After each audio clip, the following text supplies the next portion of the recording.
Example number 7 जो हम लोगों ने छोड़ा था, अब हम लोग डिस्कस करेंगे एग्जाम्पल नंबर 7। ठीक है, चलिए बच्चे, तो इसको लेकर चलते हैं हम लोग आगे।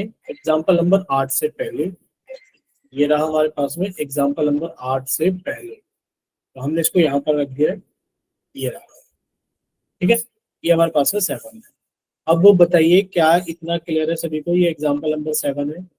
ये कुछ शायद आप लोगों को पंकज सर ने कुछ बता दिया था इसके बारे में, कुछ समझा दिया था और आपको होमवर्क में ट्राई करने के लिए बोला भी था।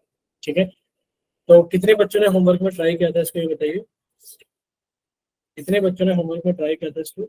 B36 के कितने बच्चों ने ट्राई किया था? ठीक है, काफी सारे बच्चों ने ये लिख कर भेजा है। चलिए अब हम लोग इसको फिर से समझते हैं।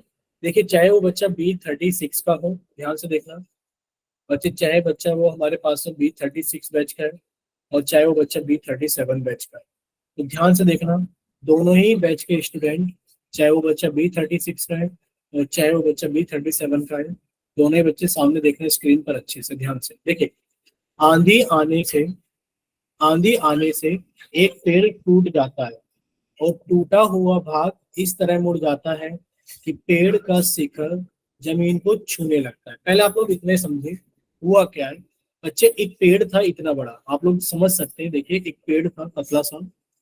पहले तो हमने इसके लिए ग्राउंड बनाया कि बच्चे ये रहा ग्राउंड यानी कि जमीन, और इस जमीन के ऊपर एक पेड़ खड़ा है पतला सा, ये रहा। ठीक है बच्चे, अब ये पेड़ खड़ा हुआ था, आंधी आई, ये पेड़ खड़ा हुआ था, आंधी आई। आप लोगों ने अक्सर देखा होगा जब आंधी आई तो ये पेड़ टूट गया, टूट के अलग नहीं गिरा। ये पेड़ टूट गया और टूटने के बाद में इसकी हालत ऐसी हो गई कुछ कि सर ये पेड़ ऐसा था और ये पेड़ अभी झुक करके ऐसा हो गया है कि बच्चे पेड़ जब टूटता टूटा नहीं है, सिर्फ ये झुका है इस तरीके से कि जो इसका टॉप है वो इधर आके कहीं ना कहीं ग्राउंड को छू रहा है, यानी कि इस तरीके से पेड़ झुक गया है। ठीक है, आप लोगों ने देखा होगा कि सर पेड़ ऐसे और वो झुक गया है इस तरीके से, और वो जो उसका टॉप है वो ग्राउंड को टच कर रहा है। अगर आप बताइए हमें कि सर ये हमारे पास में, ध्यान से देखना सर, ये हमारे पास में एक ग्राउंड था सर, ग्राउंड के ऊपर हमारे पास में यहाँ पर एक पेड़ था, ये रहा। ध्यान से देखना कि सर ये रहा हमारे पास में पेड़। ठीक है, ये रहा हमारे पास में पेड़। अब ये पेड़ हुआ क्या है बच्चे, ये पेड़ इस पॉइंट से टूटा है। किस पॉइंट से टूटा है सर? ये जो पॉइंट पेड़ है ये इस वाले पॉइंट से टूटा है। हमने यहाँ पर एक पॉइंट मार्क किया है P। ठीक है बच्चे, क्या पॉइंट मार्क किया हमने? सर हमने यहाँ पर एक पॉइंट मार्क किया है P। अब ये जो पॉइंट P है इसके ऊपर का हिस्सा टूट गया। जब इसके ऊपर का हिस्सा टूट गया तो आप हमें बताइए भाई, मान लेते हैं इसके ऊपर वाला जो हिस्सा है, जस्ट हमें 1 सेकंड आप लोग देना सर, इसके ऊपर वाला हिस्सा ये रहा। अब हम लोग मान लेते हैं कि बच्चे हमारे पास में क्या है, 1 सेकंड, ये रहा। ठीक है, तो इसके ऊपर वाला हिस्सा जो है ना हमारे पास में ये रहा।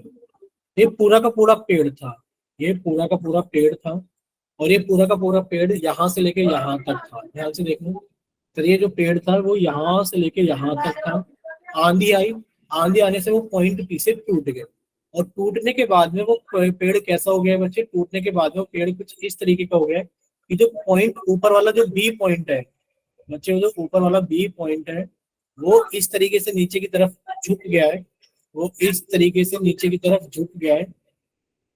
वो इस तरीके से बच्चे नीचे की तरफ झुक गया। 1 सेकंड, डायग्राम थोड़ा सही नहीं बन रहा है समझाने के चक्कर में, कि बच्चे जो ऊपर वाला पॉइंट है बी वो कुछ इस तरीके से हमें दिख रहा है कि सर जो ऊपर वाला पॉइंट है बी वो नीचे आके कुछ इस तरीके से टच कर रहा है। ये समझाने का पर्पस है आपको कि सर जो ऊपर पॉइंट बी था वो यहाँ। बताइए इतना क्लियर सभी को कि सर जो पेड़ था वो सीधा खड़ा था इस तरीके से, और वो यहाँ से टूटा था वो ग्राउंड को इस तरीके से टच कर रहा है। आप लोगों ने देखा होगा आंधी के अंदर जो पेड़ झुक जाते हैं, टूट के अलग नहीं गिरा, वो ये। अच्छा एक चीज आप हमें बताइए, अगर इस डायग्राम को हम लोग देखें, इस डायग्राम में यहाँ ए है, यहाँ पी है, यहाँ बी है। अगर आपसे पूछा जाए find the height of the tree, बच्चे हाइट ऑफ द ट्री क्या होगा? एपी होगा या फिर हाइट ऑफ द ट्री हमारे पास में एपी प्लस पीबी होगा? ये बताइए हाइट ऑफ द ट्री क्या होगा? अगर आपसे कहा जाए हाइट ऑफ द ट्री बताइए बच्चे, हाइट ऑफ द ट्री क्या होगा? एपी होगा या फिर एपी प्लस पीबी होगा? माइक ओपन करके बताइए अगर आपसे इस क्वेश्चन के अंदर पीबी। ठीक है, यानी कि सर आपके पास में जो ट्री था वो तो यहाँ तक था ना पूरा, ये रहा, ये ट्री इतना था, आंधी आने से टूटा बाबू टूटा नहीं, ये मतलब हुआ क्या है कि आंधी आने से टूटा नहीं है, नीचे की तरफ झुक गया है। अगर आपसे इस क्वेश्चन के अंदर हाइट ऑफ द ट्री पूछा जाएगा तो आपको बताना पड़ेगा कि सर एपी तो हमें यहाँ दिखाई दे रहा है और पी भी हमें यहाँ दिखाई दे रहा है, दोनों ही पेड़ का हिस्सा है। ठीक है, चलिए अब देखिए क्वेश्चन को सॉल्व करते हैं। हमने कहा सर एक ग्राउंड है, ये रहा एक ग्राउंड, इस ग्राउंड के ऊपर एक पेड़ खड़ा हुआ है। ठीक है सर, ये रहा एक पेड़ जो कि खड़ा हुआ है। ठीक है सर, ये पूरा का पूरा पेड़ था और हमने पेड़ को नाम दे दिया कि पेड़ हमारे पास में ए बी था। पेड़ क्या था हमारे पास में, ए बी। सर आंधी आई, आंधी आने की वजह से पॉइंट पी से ये पेड़ टूट गया और ऊपर वाला जो हिस्सा पी बी है सर वो कुछ इस तरीके से ग्राउंड को टच कर रहा है। सर वो कुछ इस तरीके से ग्राउंड को टच कर रहा है कि जो बी हिस्सा ऊपर था सर वो बी हिस्सा कहाँ पर आ गया, सर वो बी हिस्सा नीचे आ गया। ठीक है, अब आप कहेंगे सर आपसे आगे क्या इंफॉर्मेशन दी गई है, आगे ये इंफॉर्मेशन दी गई है कि इस और झुकता छूने लगता है और इसके साथ 30 डिग्री का कोण बनता है। 30 डिग्री का कोण बनाता है, यानी कि जो ऊपर वाला हिस्सा है वो जमीन को छूता है और छूने के साथ में जमीन के साथ में 30 डिग्री का कोण बनाता है। ठीक है, पेड़ के पाद बिंदु से दूरी जहां पेड़ का शिखर जमीन को छूता है 8 मीटर है। यानी कि यहाँ पर भी जो पेड़ का बेस है, जो हमारे पेड़ का बेस है ए, यहां से वो जहां पर ग्राउंड को टच कर रहा है, जहां पर जमीन को छू रहा है, वो कितनी दूरी पर है, सर वो है 8 मीटर की दूरी पर। कितनी दूरी पर है, सर वो 8 मीटर की दूरी पर छू रहा है। 8 मीटर की दूरी पर छू रहा है। पेड़ की ऊंचाई ज्ञात कीजिए। बच्चे पेड़ की ऊंचाई की ज्ञात कीजिए, यानी कि आपसे क्या पूछा जा रहा है, बच्चे आपसे ए बी पूछा जा रहा है। पेड़ की ऊंचाई तो ए बी है, बच्चे आपने तो ए बी माना था ना, पेड़ ये रहा ए और बी, तो आपसे ए बी पूछा जा रहा है। और ए बी किसके बराबर है, आप कहोगे सर जो ए बी है वो बराबर है A P plus P B के, यानी कि आपसे ये वैल्यू पूछी जा रही है। बोलिए इतना क्लियर सभी को, बोलिए बच्चे क्या इतना क्लियर है सभी को। Yes sir. ठीक है, अगर इतना सभी को क्लियर है, अब देखिए क्वेश्चन को सॉल्व करना आसान है क्योंकि डायग्राम बन चुका है। डायग्राम बनने के बाद में क्वेश्चन को सॉल्व करना थोड़ा आसान होता है। ठीक है, बस आप लोग इतना ध्यान रखना कि सर क्या ध्यान रखना है, हमसे पेड़ की ऊंचाई पूछी जा रही है और जो पेड़ की ऊंचाई होगी ना सर, वो कितनी होगी पेड़ की ऊंचाई, सर वो ए बी के बराबर होगी। और ए बी की वैल्यू कितनी होगी, सर ए बी की वैल्यू होगी A P plus P B. अब देखिए सर यहाँ पे तो ये 90 डिग्री का कोण बनाएगा। आपने कहा इन ट्रायंगल, इन ट्रायंगल कौन सा ट्रायंगल लिया आपने, ए पी बी, या फिर आपने नाम लिख लिया पी ए बी। आप लोग इस ट्रायंगल को देखिए, हम हाईलाइट कर दे रहे हैं कौन सा ट्रायंगल, सर हम लोग बात कर रहे हैं कि आप लोग इस ट्रायंगल को देखना पी ए बी, इस वाले ट्रायंगल को आप लोग देखना पी ए बी। ठीक है, अगर आप इस वाले ट्रायंगल को देखेंगे पी ए बी को, तो बच्चे इसमें एंगल ए कितना है, आप कहोगे सर एंगल ए तो हमारे पास में 90 डिग्री है। ठीक है सर, अगर हमें जो एंगल दे रखा है वो कौन सा दे रखा है, सर वो हमें एंगल 30 डिग्री दे रखा है। अब 30 डिग्री के सामने वाली साइड कौन सी कहलाती है, सर 30 डिग्री के सामने वाली साइड तो लंब यानी कि क्या कहलाती है, परपेंडिकुलर कहलाती है। आधार हमें दे रखा है, बच्चे आपने इसके अंदर फिर से लगा दिया क्या, देयरफॉर टेन 30 लगा दिया। बच्चे टेन 30 कितना हो जाएगा, आधार बटे कितना, बोलिए, सॉरी टेन कितना हो जाता है बच्चे, यानी कि आधा परपेंडिकुलर, हाँ अपॉन में बच्चे आधा। परपेंडिकुलर यानी कि लंब, लंब बटे आधार। और बच्चे लंब कितना है हमारे पास में, सर लंब है हमारे पास में एपी और आधार कितना है हमारे पास में एबी। सभी की वैल्यू पुट कर देते हैं। बच्चे टेन 30 कितना होता है, 1/√3, सभी ने याद कर लिया होगा। एपी कितना है, सर पता नहीं एपी कितना है, इसको एपी रहने देते हैं। और बच्चे एबी कितना है, सर वो 8 है। जब आप इसको सॉल्व करोगे, बच्चे क्रॉस मल्टीप्लाई करोगे तो एपी की मल्टीप्लाई होगी √3 के साथ में, बराबर 8 की मल्टीप्लाई होगी 1 के साथ में। बच्चे एपी की वैल्यू कितनी आ गई बताइए, सर एपी की वैल्यू आ गई 8 एकम 8 और ये √3 यहाँ गुणा में, बच्चे इधर आके भाग करेगा। बोले इतना क्लियर सभी को, बोले बच्चे इतना क्लियर सभी को। ठीक है, तो बच्चे आपने कहा कि सर जो एपी की वैल्यू है, ध्यान से देखना, सर एपी की वैल्यू 8/√3 है। अब आप लोग एक चीज हमें बताइए, क्या आप पीवी निकाल सकते हो, ये बताइए, क्या आप लोग पीवी निकाल सकते हो, यस बोलिए सर। बच्चे क्या आप लोग किससे निकालोगे पीवी, ये बताइए, बोलिए बच्चे पीवी किससे निकालोगे आप लोग। देखिए पीवी निकालने के लिए आपके पास में बहुत सारे मेथड हैं। इस तरह हम लोग पाइथागोरस थ्योरम से निकालना चाहें बिल्कुल निकाल सकते हैं, पाइथागोरस थ्योरम से। आप लोग किसी और मेथड से, भाई कौन से मेथड से, आप कहोगे सर हमें देखो परपेंडिकुलर पता है, सर हमें हाइपोटेन्यूज निकालना है। भाई 30 डिग्री के लिए देखें बच्चे, 30 डिग्री के लिए हमें सामने वाली साइड परपेंडिकुलर कहलाती है, तो सर परपेंडिकुलर हमें पता है और हमें हाइपोटेन्यूज निकालना है। तो आप जानते हैं बच्चे लाल बटे कका। यानी कि सर अगर हमारे पास में लंब हमें पता है तो बच्चे हम कर्ण निकाल सकते हैं। तो आपने लगा दिया कि सर साइन 30 डिग्री कितना हो जाएगा। सर साइन 30 डिग्री हमारे पास में कितना हो जाएगा बच्चे, लंब बटे का। साइन 30 डिग्री का मान कितना होता है, 1/2। बच्चे लंब 8/√3 दे रखा है हमें, अपॉन कर्ण कितना है बच्चे। या फिर आप लोग एक काम और कर सकते हैं, देखिए इसको थोड़ा सा आप लोगों को कैलकुलेट करने में टाइम लग सकता है। आप ये देखिए आधार कितना है, अच्छा खासा है सर आधार हमारे पास में 8 में। थे जिसका भी माइक ओपन है प्लीज बंद कर लीजिए, जिसका भी माइक ओपन है एक रिक्वेस्ट है कि बच्चे बंद कर लीजिए। देखिए आप क्या कहोगे, सर आधार तो अच्छा खासा 8 है, अब ये देखिए हमें कर्ण निकालना है। बच्चे आधार और कर्ण का रिलेशन किस में होता है, कोस में होता है। आपने कहा सर कोस 30 की वैल्यू कितनी हो जाएगी, सर कोस 30 की वैल्यू हो जाएगी आधार बटे कर्ण। बच्चे कोस 30 कितना होता है सर, √3/2। आधार कितना है सर हमारे पास में 8, कर्ण हम लोगों को निकालना है, क्रॉस मल्टीप्लाई कीजिए। सर के की मल्टीप्लाई करोगे √3 में, तो सर 2 की मल्टीप्लाई करोगे 8 में 16 आ गया। सर के की वैल्यू कितनी आ गई, 16/√3। बोलिए इतना क्लियर सभी को कि सर जो कर्ण है वो 16/√3 है। अब बताइए पेड़ की लंबाई कितनी है, आप कहोगे सर पेड़ की जो लंबाई ए बी है, एपी यानी कि 8/√3 प्लस पीबी यानी कि 16/√3। बच्चे 8/√3 और 16/√3 को जोड़ दोगे तो कितना हो जाएगा सर, 24/√3। अब आप कहोगे सर √3 को नीचे से हटा दो, यानी कि ऊपर नीचे √3 की गुणा कर दो। तो सर ये कितना आ गया हमारे पास में 24√3, और नीचे कितना आ गया सर, √3 की गुणा √3 में करोगे 3। बच्चे 3 से काटा 24 को 8 आ गया, यानी कि आंसर हमारे पास में आ गया 8√3। बच्चे मीटर में था, आंसर हमारे पास में मीटर में। बोले इतना क्लियर सभी को, बोले बच्चे क्या इतना क्लियर सभी को। सर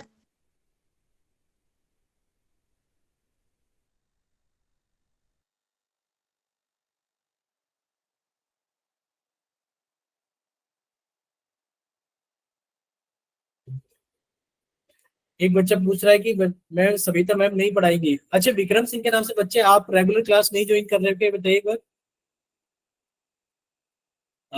विक्रम सिंह के नाम से जिस बच्चे ने क्लास ज्वाइन की, देखो सविता मैम के साथ में आप लोगों को जिस दिन हमने पढ़ाना शुरू किया था आपका बैच B37, बच्चे उस दिन आपको बताया गया था कि सविता मैम को थोड़ा सा हेल्थ इशू है। बोलो बताया था फर्स्ट डे कि सविता मैम को थोड़ा सा हेल्थ इशू है, ठीक है बच्चे, जिसकी वजह से मैम आपकी क्लास नहीं पढ़ा पाएंगे शायद आने वाले 2-3 महीने, यानी कि नवंबर दिसंबर तक। ठीक है, ये आप लोगों को बताया था हमने जब आपका बैच पढ़ाना शुरू किया था। ऐसा कोई बच्चा नहीं है जो ये कहेगा कि आपने बताया नहीं था, क्योंकि मैम का ऑपरेशन था, मैम क्लास नहीं ले पाए। ठीक है, बोले किसी को कोई इशू है। अच्छा ये बताओ B37 में अभी हम पढ़ा रहे हैं, आपको समझ में नहीं आ रहा है कि आपको अच्छा नहीं लग रहा है कि पढ़ाना, ये बताइए। देखो डाउट हो सकता है, बता सकते हैं, आपको हो सकता है हमारा पढ़ाना अच्छा नहीं लग रहा हो, मतलब समझ में नहीं आ रहा हो। तो अभी बच्चे पूछ रहे हैं कि सर आपका नाम क्या है। देखिए हमारा नाम मोहित है, और हम आपको इस वजह से बता भी रहे हैं क्योंकि आज कुछ बच्चे ऐसे हैं जो पंकज सर के बैच से आते हैं। हमने स्टार्टिंग में बताया था कि पंकज सर बैच पढ़ाते हैं B36 और हम बैच पढ़ाते हैं B37, और आज के लिए दोनों बैच मर्ज कर दिए गए हैं, यानी कि B36 के बच्चे आज पढ़ने आए B37 के अंदर, क्योंकि आज पंकज सर लीव पर है क्योंकि उनकी तबीयत सही। ठीक है, ठीक है चलिए अब सारी चीजें क्लियर हो गई हैं। अब आप ये बताइए क्या ये क्वेश्चन भी क्लियर है सभी को, सारे डाउट्स के साथ साथ में। Yes sir. ठीक है अब हम लोग चलते हैं आगे क्वेश्चन एग्जाम्पल नंबर 8 की तरफ। एग्जाम्पल नंबर 8 क्या है, ध्यान से देखना, अच्छा क्वेश्चन है, आप लोगों को समझ में आएगा, कोशिश करना, जो भी डाउट रहे आप लोग पूछे। ठीक है, पहले तो हम लोग इसको कट करके लेके चलेंगे थोड़ा सा आगे की तरफ एग्जाम्पल नंबर 8 को, ताकि हमें स्पेस मिल जाए लिखने के लिए और समझने के लिए। ठीक है, चलिए ये हमारा एग्जाम्पल नंबर 8 है। इसके अंदर क्या लिखा हुआ है बच्चे, आप सभी को अच्छे से दिख रहा होगा। एक मीनार के पाद बिंदु से एक पर्वत के, यानी कि सर हमारे पास में ये एक तो जमीन है, यानी कि ग्राउंड एक लेवल है। सर यहाँ पर दो चीजें खड़ी हुई है। सर एक क्या हमारे पास में मीनार की बात की जा रही है, और एक किसकी बात की जा रही है, पर्वत की बात की जा रही है। ठीक है, तो बच्चे हमने मान लिया कि ये हमारे पास में मीनार है, और बच्चे ये हमने मान लिया कि हमारे पास में पर्वत। लिख देते हैं इसके नीचे मीनार, M4 मीनार, पर्वत यानी कि P4 पर्वत। अभी के लिए हमने ये लिख दिया, ठीक है। अब लिखा है मीनार के पाद बिंदु से एक पर्वत के शिखर का उन्नयन कोण 60 डिग्री है। यानी कि सर हमें यहाँ के बारे में बात किया गया है मीनार के पाद बिंदु से पर्वत के शिखर का उन्नयन कोण 60 डिग्री है। यानी कि सर ये हमें कितना दे दिए गए, 60 डिग्री। आगे लिखा है और पर्वत के पाद बिंदु से मीनार के शिखर का, यानी कि पर्वत के पाद बिंदु से मीनार के शिखर का हमारे पास में उन्नयन कोण 30 डिग्री है। ठीक है सर। यदि मीनार की ऊंचाई 50 मीटर है, सर ये रही मीनार, इसकी ऊंचाई 50 मीटर है, तो बच्चे मीनार की ऊंचाई कितनी है, सर मीनार की ऊंचाई हमारे पास में 50 मीटर है। तो आपसे पर्वत की ऊंचाई ज्ञात करनी है, आपने इसको क्या मान लिया बच्चे, इसको आपने h मान लिया। बोले इतना क्लियर सभी को, डायग्राम क्लियर है सभी को, क्या बच्चे डायग्राम क्लियर है सभी को? ठीक है सर। क्वेश्चन Yes, सॉल्व करना sir. बहुत ही आसान है। क्यों आसान है सर? राइट एंगल ट्रायंगल देखिए, आप लोगों को एक राइट एंगल ट्रायंगल दिख रहा होगा कि सर ये मीनार है, तो सर ये 90 डिग्री का कोण बनाएगी ग्राउंड के साथ, यानी कि जमीन के साथ। सर ये पर्वत है, तो सर ये भी 90 डिग्री का कोण बनाएगा, जाहिर सी बात है। अब देखिए 90 डिग्री का कोण वाला आपको दो ट्रायंगल ढूंढने होंगे। आपने कहा सर इस पॉइंट को अगर हम लोग, ये जो मीनार है, अगर हम लोग इस मीनार के पॉइंटों को मान लें कि सर मीनार हमारी ए बी है, ए, सर जो हमारा पर्वत है वो सी डी है, तो आप लोगों को दो ट्रायंगल दिख रहे होंगे 90 डिग्री वाले, यानी कि समकोण वाले। कौन कौन से? ध्यान से देखना आप लोग। क्या आप लोगों को एक ट्रायंगल दिख रहा है ए बी डी? या आप सभी को ए बी डी ट्रायंगल दिख रहा है, ए बी डी? सर ये 90 डिग्री का कोण है, यानी कि अगर हम लोग देखें in triangle A B D, in triangle A B D. हम कंफ्यूजन के लिए बच्चे, हमने जो मीनार लिखा था, पर्वत लिखा था, इसको हटा देते हैं, कभी आप लोगों को कंफ्यूजन। देखिए in triangle A B D, बच्चे अगर आप एंगल बी को देखोगे तो वो 90 डिग्री है। अब हमारे पास में दूसरा कोण कौन सा बच रहा है इस ट्रायंगल के अंदर? सर इस ट्रायंगल के अंदर दूसरा कोण हमारे पास में कौन सा बचा हुआ है? सर वो बचा हुआ है हमारे पास में 30 डिग्री। तो 30 डिग्री के सामने हम लोगों को क्या दिया हुआ है आपको? सर 30 डिग्री के सामने वाली साइड तो क्या कहलाती है? सर लंब, यानी कि परपेंडिकुलर कहलाती है। और आपने कहा कि सर हम लोग यहाँ से आधार यानी कि बीडी निकाल सकते हैं, जो कि दोनों ट्रायंगल में कॉमन दिखे। आपने कहा सर यहाँ पे लिखेंगे हम लोग क्या, कि सर tan 30 डिग्री बराबर, बच्चे कितना आ जाएगा tan 30 डिग्री बराबर? यानी कि सर लंब बटे आधार। ठीक है। अब बच्चे लंब कितना है हमारे पास में? A B. और बच्चे आधार कितना है हमारे पास में? B D. सभी की वैल्यू पुट कर दो। tan 30 डिग्री कितना होता है? सर 1/√3 होता है। 1 बटे कितना होता है बच्चे? 1/√3 होता है। ए बी कितना है हमारे पास में? सर 50 है। बी डी हम लोगों ने बी डी रहने दिया। यहाँ से मल्टीप्लाई करेंगे तो बच्चे बी डी की गुणा 1 में करेंगे, बी डी आ जाएगा।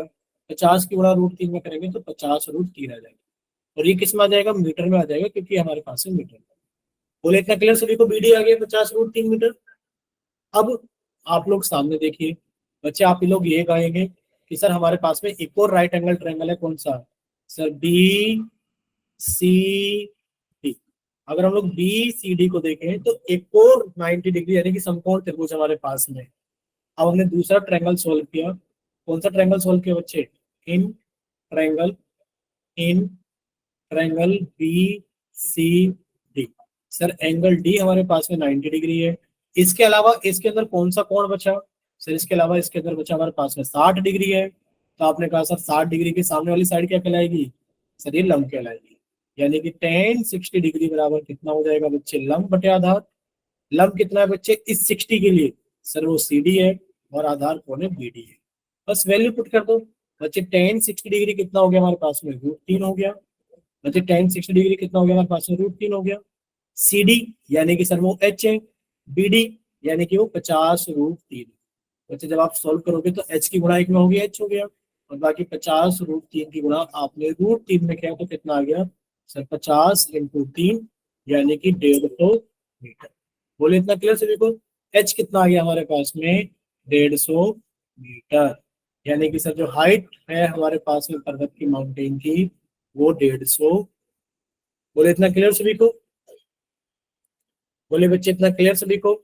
माइक ओपन करके बताइए क्या इतना क्लियर है सभी को? Yes, sir. ठीक है बच्चे, तो ये क्लास हम लोग यहीं तक रखेंगे।